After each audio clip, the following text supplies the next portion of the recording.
नमस्कार, मैं हूं आपके साथ मयंक। आज 5 तारीख है। पिछले 12 घंटे के अंदर ईरान, अमेरिका, इजराइल से जुड़े सारे अपडेट्स मैं आपको बताऊंगा। देखिए, ईरान में जैसा आप देख रहे हैं कि अली खामेनी साहब के फ्यूनरल का प्रोसेस जो है वो जारी है। एक बड़ी गौर करने वाली बात है जो कल तस्वीरें ईरान से आई, तेहरान से आई। इमाम खुमैनी ग्रैंड मोसाला मॉस्क, जहां पर अंतिम दर्शनों के लिए अली खामेनी साहब का शव रखा गया, वहाँ से जो खबरें सामने आई उसमें एक बड़ी गौर करने वाली बात थी। एक ऐसा डेवलपमेंट देखने को मिला है ईरान में जिसने काफ़ी कुछ बदल कर रख दिया है हालात को। जितने लोग अली खामेनी साहब के अंतिम दर्शनों के लिए पहुंच रहे हैं, उनकी संख्या करोड़ों में है। देखिए, ये शुरुआत हुई, जब इस जनाजे की शुरुआत हुई तो सबके मन में एक दुख था, सबके मन में जो है वो इस बात की तकलीफ थी कि रहबर अब नहीं रहे, आंसू थे, गम था। लेकिन अब आप धीरे धीरे देखें, ये तकलीफ, ये दुख, ये गम जो है वो गुस्से में बदलता जा रहा है। आप देखें, कल जो तस्वीरें सामने आई, ईरान में लाखों लोग हाथ में लाल झंडा लेके खड़े हुए थे, बड़े बड़े बैनर्स लेके खड़े हुए थे जिसमें डोनाल्ड ट्रंप से बदला लेने की बात कही जा रही थी। अली खामेनी साहब के हत्यारों से बदला लेने की बात कही जा रही थी। लाखों लोग अली खामेनी साहब की जो ग्रैंड डॉटर थी, उनकी तस्वीरें लेके खड़े हुए थे। 14 महीने की मासूम बच्ची, उसकी तस्वीरें लेके खड़े हुए थे और ये कहा जा रहा था कि इस बच्ची के हत्यारों से बदला लो। पूरे तेहरान में एक आवाज गूंज रही थी, वो आवाज तेहरान से अमेरिका तक पहुंच रही है और वो आवाज ये है कि अली खामेनी साहब के हत्यारों से बदला लो, बदला लो, रिवेंज रिवेंज, इस तरह के पोस्टर्स लगे हुए थे।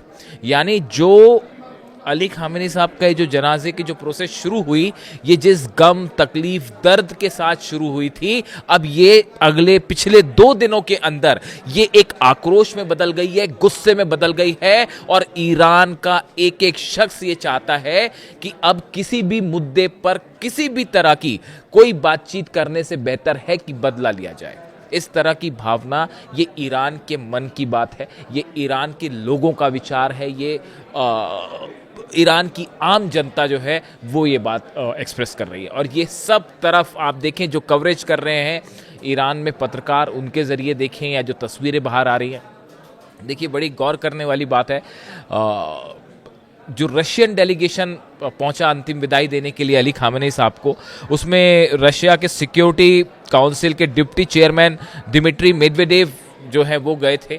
ये पुतिन के बेहद करीबी माने जाते हैं और इन्होंने जब अंतिम दर्शन किए अली खामेनी साहब के, उसके बाद इनकी तरफ से, यानी इनको आप पुतिन का ही बयान मान सकते हैं, इनकी तरफ से 2-3 बातें बड़ी इंटरेस्टिंग कही गई जो बड़ी गौर करने वाली हैं और जो हकीकत के बेहद करीब है। दिमित्री मेदवेदेव ने कहा कि देखिए, ये जो जंग अब तक हुई है, इसमें सबसे बड़ी गौर करने वाली बात यह है कि अमेरिका, इजराइल या तमाम ताकतों के सामने ईरान नहीं झुका।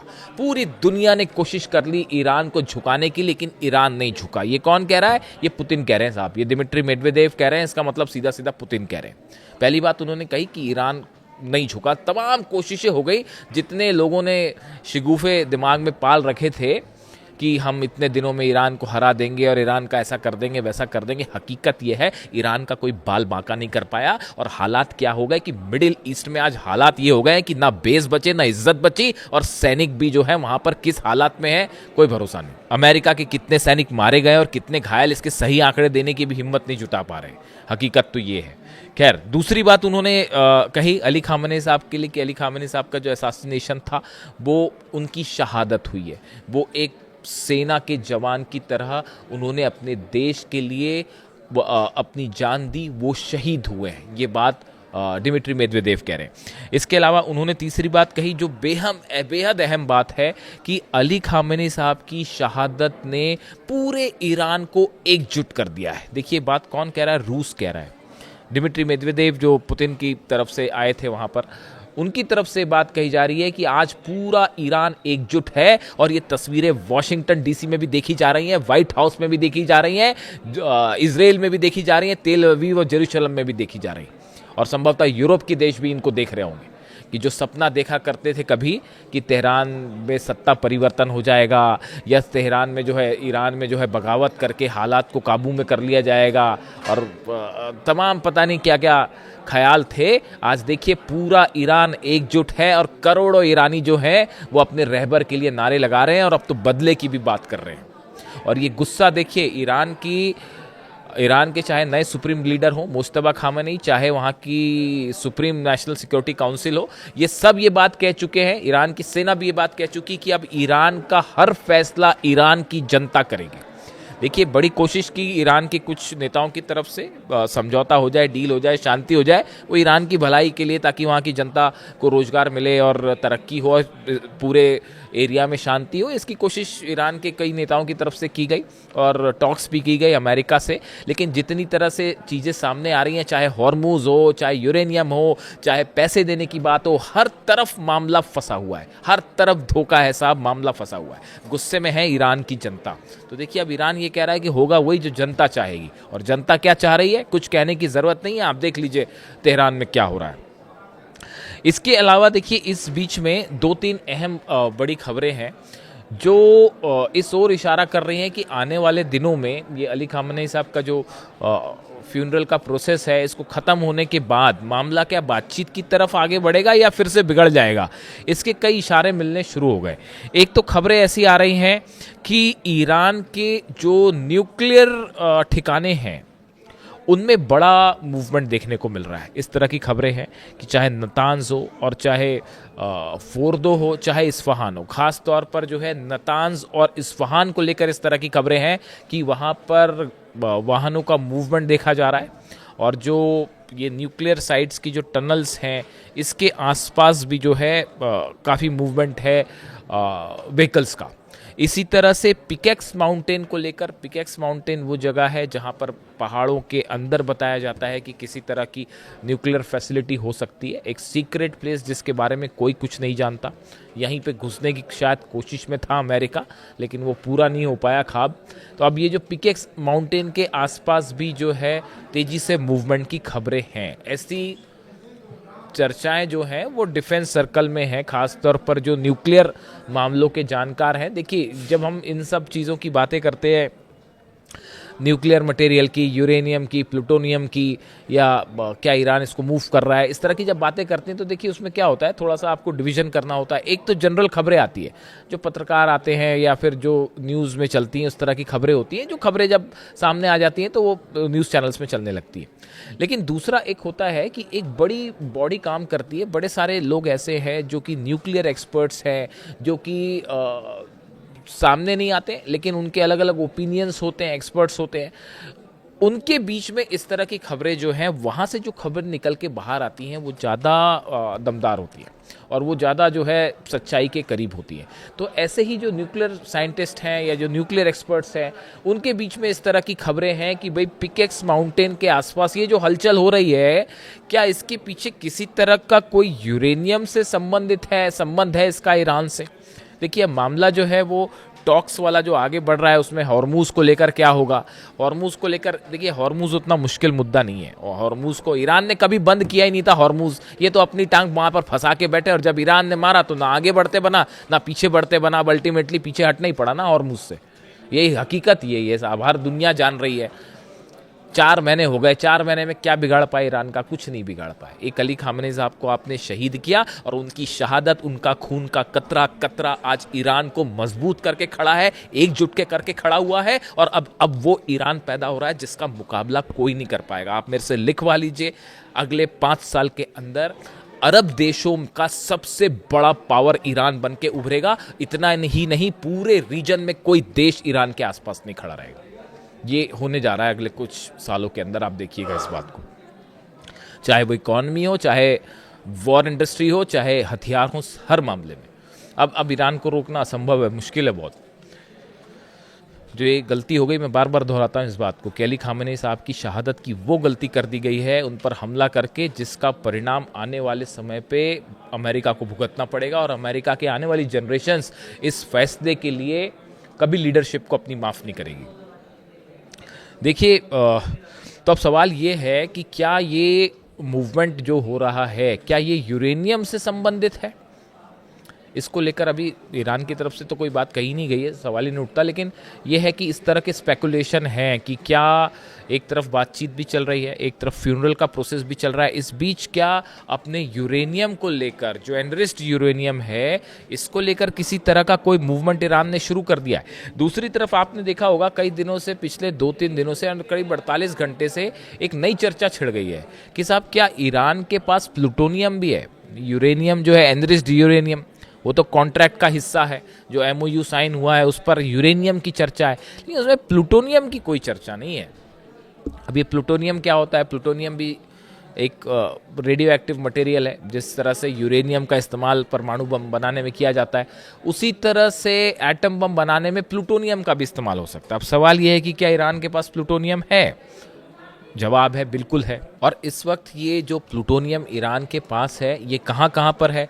ये बुशर में है, वो न्यूक्लियर प्लांट जो रूस की मदद से चलता है, वहाँ पर ये मौजूद है। इसके अलावा तेहरान रिसर्च रिएक्टर जो है, वहाँ पर भी ये प्लूटोनियम मौजूद है। लेकिन अभी जो स्थिति है उसके मुताबिक जो ये प्लूटोनियम है, इसका इस्तेमाल जो है वो मेडिकल साइंस के लिए या रिसर्च के लिए ही किया जाता है। यानी वो ऐसा नहीं है कि उससे किसी तरह का वेपन बनाया जाए।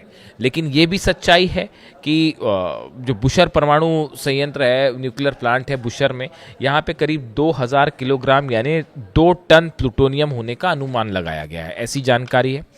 अब परमाणु विशेषज्ञ जो हैं, एक्सपर्ट हैं, उनका मानना है कि यदि ईरान चाहे तो प्लूटोनियम का उपयोग करके हथियार ग्रेड सामग्री जो है वो भी बना सकता है। यानी वेपन के लिए जिस प्लूटोनियम जिसकी ज़रूरत है, ईरान अगर चाहे तो उसको प्रोसेस करके उससे भी केमिकल प्रोसेसिंग के जरिए जो है किसी तरह का वेपन डेवलप कर सकता है, अगर ईरान चाहे तो।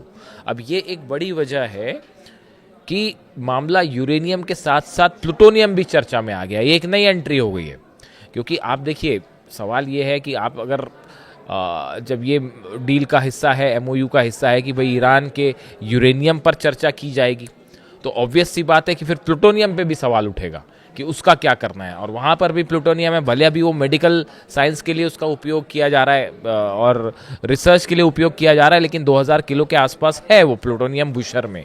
उसका क्या होगा, क्या उसको लेकर किसी तरह का मूवमेंट है? ये जो अभी नतांज और इस्फहान में जो मूवमेंट हो रहे हैं, जिसकी खबरें आ रही हैं, इसका कनेक्शन क्या कुछ शिफ्टिंग से है? इस तरह के सवाल उठने शुरू हो गए। अब देखिए, इसके साथ ही हॉर्मूज़ में मैंने आपको पिछले वीडियो में ही बताया था कि न सिर्फ हॉर्मूज़ में तो ईरान ने बहुत बड़ी ही तेज़ी के साथ अपनी फोर्सेस बढ़ा दी हैं पिछले 48 घंटे में। अब इसकी क्या वजह है एग्जैक्ट, इसका कारण क्या है? ईरान को कुछ थ्रेट है या हॉर्मूज़ में कुछ बड़ा होने वाला है, कोई इंटेल आई है, ये अभी वक्त लगेगा सामने आने में। लेकिन हॉर्मूज़ में बहुत तेज़ी के साथ सेना तैनात कर दी है ईरान ने। इसके अलावा देखिए, अगर हम इसकी स्पेसिफिक बात करें लोकेशंस की, जो ईरान की सेना के मूवमेंट आप देखें पिछले 48 घंटे के, जो खार्ग आइलैंड है उसके आसपास, अबू मूसा आइलैंड है उसके आसपास, यानी हॉर्मूज़ के एंट्री और एग्जिट पॉइंट पे बड़ी संख्या में ईरान की सेना के जवान जो है वो तैनात कर दिए गए। बड़ी संख्या में यहाँ पर नई बोट्स, जो छोटी वाली नई बोट्स हैं, उनकी नई तैनाती हो गई है। साथ ही जितने इम्पॉर्टेंट लोकेशंस हैं, ख़ास तौर पर मिज़ाइल लॉन्चर्स जो मिज़ाइल लॉन्चर्स हैं जिसको टारगेट किया अमेरिका ने, इनके आसपास डिफेंस सिस्टम तैनात किया गया है पिछले 48 घंटे के आसपास। यानी रीलोकेशन किया गया है, जो डिफेंस सिस्टम अलग अलग लगे थे ईरान के, उनको हटा के नई लोकेशंस पर लगाया गया है। तो ये जो मूवमेंट है ये बड़ा नोटिसेबल है। मतलब आप देखिए, जो कोई भी सेना जब भी अपने हथियारों को कहाँ डिप्लॉय कर रही है, कौन से हथियार डिप्लॉय कर रही है, इससे कौन सी मिसाइल्स डिप्लॉय कर रही हैं, उसकी रेंज क्या है, इससे इस बात का अंदाज लगता है कि सेना की तैयारी क्या है और वो किस रूप में लेना चाहती है। यानी आप देखिए, मल्टी लेवल पर चीज़ें हो रही हैं। अपनी मिसाइल्स को जो है मिसाइल लॉन्चर्स पर मूव किया गया है, उसकी रक्षा के लिए डिफेंस सिस्टम लगाए गए हैं, हॉर्मूज़ में सेना भेज दी गई है, जो आइलैंड्स हैं उनको घेर लिया गया है सेना के जरिए कि यहाँ पर क्या किसी तरह का कोई ऐसा अनुमान है, ईरान को ऐसा लगता है कि ये बातचीत वाला जो ये 60 दिन का टाइम है, ये असल में जंग की तैयारी शुरू कर दी गई है बड़ी, कि ये 60 दिन जैसे ख़त्म होंगे और जंग होंगी, और ये क्या उसकी किसी तरह की तैयारी है? ये देखिए तमाम सवाल हैं, ये आप अगर पूरी पिक्चर को जोड़ के देखें, देखिए चाइना का डेलीगेशन भी वहां गया। चाइना की तरफ से क्या बयान आया है कि किसी भी सूरत में हॉर्मूज अब फिर से बंद नहीं होना चाहिए और अमेरिका को जितनी शर्तें हैं उसका पालन करना चाहिए। यानी हॉर्मूज को लेकर चीन वार्निंग दे रहा है, उधर से रशिया जो है वो बता रहा है कि भाई जीत हुई है और अमेरिका की हार हुई है, वो भी इस बात को लेकर कंसर्न है कि हॉर्मूज का क्या होगा। दूसरी तरफ आप देखो कि अरब देश जितने हैं इसमें भी बड़ा डेवलपमेंट है कि अरब जो देश है, कई अरब देशों ने इस तरह की खबरें हैं कि खासतौर पर सऊदी ने जो है वो डोनाल्ड ट्रंप को अपने एयर स्पेस का अपनी ज़मीन पर हमले करने के लिए इजाज़त देने से मना कर दिया है कि भाई हम आपको ईरान पे हमला करना है आप करो, इसराइल को जो करना है करे, लेकिन हमारी ज़मीन का इस्तेमाल नहीं होना चाहिए। ऐसी खबरें हैं कि मोहम्मद बिन सलमान ने जो है, और इसी की वजह से डोनाल्ड ट्रंप को जो दूसरी बार ऑपरेशन शुरू करना चाह रहे थे डोनाल्ड ट्रंप, वो उसको आगे नहीं कर पाए, जबकि ट्रंप की कई बार मोहम्मद बिन सलमान से फ़ोन पर बात हुई, लेकिन वो इस बात को लेकर क्लियर था सऊदी की अगर अब की बार जंग होगी तो हमारे पर बुरा अटैक होगा, और सऊदी नहीं चाह रहा था कि फिर अब वो रियाद पर मिसाइलें बरसे और तमाशा हो फिर तमाम। तो देखिए हालात ये हैं कि जो अरब देश हैं, ये अरब देश भी तैयारी में जुटे हैं, लेकिन इनकी तैयारी डिफेंस सिस्टम को मजबूत करने की है। तो डिफेंस सिस्टम क्यों मजबूत किया जा रहा है कि भाई ईरान से मिसाइलें आए तो उसको रोका जाए। अब ईरान से मिसाइलें आए उसको रोका जाए, यानी कोई इस तरह का प्लान है कि भाई अमेरिका या इजराइल फिर से हमला करेंगे और हमने बचने के लिए अपना, देखिए वो तो आप हमला अरब देश करें ना करें, लेकिन वहाँ बेस है अमेरिका का, तो मिसाइल तो खाना तय है, वो मिसाइल खाएंगे, इसमें कोई शक नहीं है। लेकिन ये देशों का अपने डिफेंस इंडस्ट्री को बूस्ट करना, जो डिफेंस सिस्टम जो है यहाँ से खरीदो, वहाँ से खरीदो, इससे खरीदो, वो सऊदी चाइना के पीछे भी पड़ा कि भाई हमको डिफेंस सिस्टम दे दो। इससे ये बात समझ में आती है कि अरब को अपनी सुरक्षा की चिंता है, वो हमला नहीं करना चाह रहा, अरब के देश हमला नहीं करना चाह रहे ईरान पे, लेकिन वो अपनी सुरक्षा के इंतजाम में जुटे हैं। तो देखिए पूरा डेवलपमेंट ईरान का स्ट्रैटेजिक मूवमेंट, एक तरफ तो जनाजा वाला जो है वो तस्वीरें हैं वो तो जो सामने हैं, लेकिन इसके साथ ही बड़ा सेना का मूवमेंट, बोट्स का मूवमेंट, न्यूक्लियर सेंटर के आसपास डेवलपमेंट, पर्दे के पीछे बड़ी तेजी से खेल जा रही है साहब। ऐसा नहीं है कि चीज़ें शांत हो गई हैं। और दूसरी तरफ डोनाल्ड ट्रंप का फिर एक वही बयान आया है कल की, Trump declared that America had knocked the hell out of Iran, कि हमने बुरी तरह से ईरान को हरा दिया है। Claim Tehran was dying to settle, कि ईरान जो है वो समझौता करना चाहता है, ऐसी बातें कर रहे हैं डोनाल्ड ट्रंप। और ये भी कह रहे हैं कि US had given Iran a week off for a funeral, कि हमने जो है वो अली खामेनी साहब के फ्यूनरल के लिए जो है, डोनाल्ड ट्रंप खामेनी साहब नहीं कहेंगे, उन्होंने तो फ्यूनरल शब्द का इस्तेमाल किया है, वो तो मैं कहता हूँ इसलिए कह दिया मैंने, मतलब वो कहा मैंने। देखिए डोनाल्ड ट्रंप ये कह रहे हैं कि देखिए इसी बीच जो है डोनाल्ड ट्रंप का भी एक बयान आया है। डोनाल्ड ट्रंप ने कहा है, डोनाल्ड ट्रंप के 3 बयान आए ईरान को लेकर। उन्होंने कहा Donald Trump declared that America had knocked the hell out of Iran, उन्होंने कहा कि हमने जो है ईरान को बुरी तरह से हरा दिया है। दूसरी बात उन्होंने कही कि he claimed Tehran was dying to settle, कि तेहरान जो है ईरान मतलब MOU साइन करना चाहता था और समझौता करना चाहता है, इस तरह की बात डोनाल्ड ट्रंप ने कही। और तीसरी बात कही कि हमने जो है ईरान को हमने जो है 1 हफ्ते का टाइम दिया है फ्यूनरल के लिए। इस तरह की दावे जो है डोनाल्ड ट्रंप से हुए। हालांकि डोनाल्ड ट्रंप को उम्मीद है कि जवाब मिल ही गया होगा। तेहरान में वो लाल झंडे देख लिए होंगे और वो फ्लैग्स देख लिए होंगे जिसमें डोनाल्ड ट्रंप से बदला लेने की बात कही जा रही है, और ईरान का बच्चा ये कह रहा है कि डोनाल्ड ट्रंप और अमेरिका से बदला लिया जाए। इस तरह के फ्लैग्स देख लिए होंगे उन्होंने, तो उनको पता चल गया होगा शायद कि ईरान क्या चाहता है। देखिए अभी हालात ये है कि फ्यूनरल प्रोसेस है, उसके बाद इस पूरे मामले में एक बड़ा टर्न आ सकता है, बड़ा परिवर्तन आ सकता है। एक तरफ रूस के बयान, दूसरी तरफ चीन के बयान, ईरान की अपनी तैयारियां, दूसरी तरफ इजराइल जो है वो लगातार लिबनन पे हमले कर रहा है, गजा पर हमले जारी हैं, सीरिया में भी तनाव देखने को मिल रहा है, उधर यमन और सऊदी भी आपस में भिड़े हुए, हुती और सऊदी के बीच में भी तनाव है। ऐसे में एक बार फिर ऐसा लगता है कि अली खामेनी साहब के फ्यूनरल प्रोसेस के बाद एक बार फिर मामला जो है वो एक बड़ी जंग की तरफ आगे बढ़ सकता है। खैर इससे जुड़ा जो भी अपडेट होगा वो मैं आप तक पहुंचाऊंगा। वीडियो कैसा लगा कमेंट करके ज़रूर बताएं। Thank you so much.